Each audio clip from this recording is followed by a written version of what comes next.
masih menjadi salah satu penyakit mematikan di seluruh dunia. Kanker bisa menyerang siapa saja tanpa pandang bulu.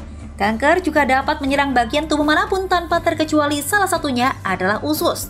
Usus memiliki... Halo, selamat pagi, pemirsa Hidup Sehat. Kembali lagi bersama saya Dr. Eni Ta'al dan juga rekan saya Dr. Ekles, selalu semangat menyemangati hidup sehat di pagi hari. Pagi-pagi sehat-sehat. Nah, tadi kita sudah melihat nih ya Dr. Ekles, ada tayangan mengenai kanker usus. Wah, tentunya ini juga kalau kedengerannya aja udah menyeramkan gitu ya. Nah, betul. Kita perlu tahu apa sih gejala dan penyebabnya. Di antara kita sudah hadir Profesor Dr. Ari, spesialis penyakit dalam konsultan gastroenterohepatologi. Selamat pagi, Prof. Pagi, Dr. Ekles, Dr. Ali. Selamat pagi pemirsa semua. Oke, Prof. Nah, kita langsung aja ke fakta mitos nih, Prof. Ya, kanker usus terjadi tanpa gejala untuk stadium 1 dan stadium 2.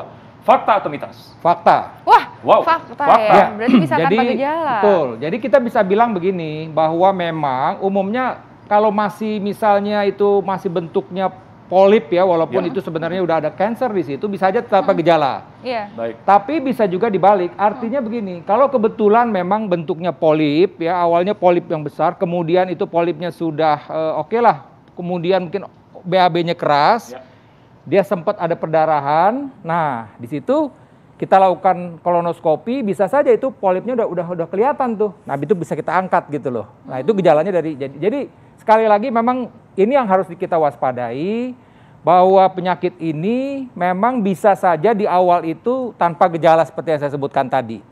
Ya, karena bisa saja dia sudah bentuk tumor tapi mungkin tidak pernah bersentuhan, tidak pernah menyebabkan timbul perdarahan. Tadi. Tanpa gejala ya. Betul. Jadi bisa saja nih misalnya pasien saya, ya kan dia memang ada ambeien. Baik. Tapi dia bilang, "Dok, saya ada ambeien. Cuman saya kok kayaknya nih benar ambeien atau enggak sih?" Nah, itu bisa tuh secara kebetulan karena memang ada ambeien, saya lakukan endoskopi, kolonoskopi, teropong, ternyata ada tumor sekitar 10-20 cm di situ. Nah, itu kan tadi itu gejalanya tuh. Jadi kadang-kadang gejala itu tumpang tindih. Disangkanya ini BAB-nya berdarah karena ambeien, ternyata BAB darahnya itu karena adanya tumor tadi. Baik. Menarik sekali. Tapi dokter, tidak selalu kan ambeien itu pasti kanker usus? Tidak selalu kan? Iya, tidak selalu. Tapi tadi kadang-kadang begini, inilah yang kadang-kadang masyarakat itu selalu membuat mendiagnosis dirinya sendiri, mendiagnosis penyakit diri sendiri. Baik. Saya buang air besar berdarah, ambeien gitu. Udah, jadi dianggap aja itu ambeien, tapi kok keluar terus. Nah, akhirnya ketika berat badannya sudah mulai turun, sudah mulai merasa tidak nyaman di perut bawahnya, baru mau berobat dan akhirnya dilakukan tindakan kolonoskopi baru ketahuan gitu. Berarti jangan menyepelekan gejala yang namanya buang air besarnya sulit ataupun yang namanya buang air besarnya berdarah, Prof ya. Dekat di ini ya, di layar TV di layar ini juga sudah ada gambaran usus ya, Prof ya.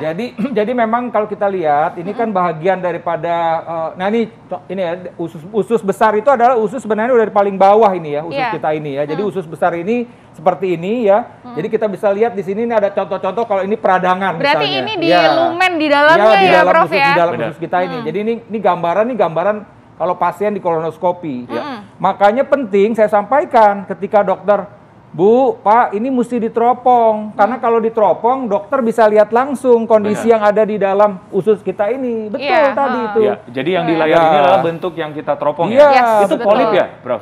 Ya, ini nampaknya gambar. Nah, ini polip nih. Nampaknya ini gambar polip ini ya. Prof, ya. Jadi polip seperti ini. Nah, jadi kalau misalnya dia baru seperti polip seperti gini, kita bisa tinggal potong aja tuh di sini tuh. Jadi nggak perlu dioperasi. Jadi bisa dipotong.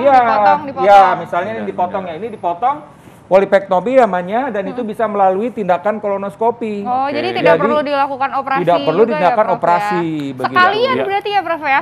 Nah, satu hal yang saya sampaikan, sebenarnya ya tumor itu memang tidak sekonyong-konyong langsung besar, ada proses. Nah, oleh karena itulah kalau sekali lagi ya, kalau kita semakin dini menemukan tumor ini, maka tindakannya lebih cepat dilakukan dan kita bilang prognosisnya juga akan lebih baik gitu loh. Nah, itu yang penting yang mesti diketahui oleh masyarakat.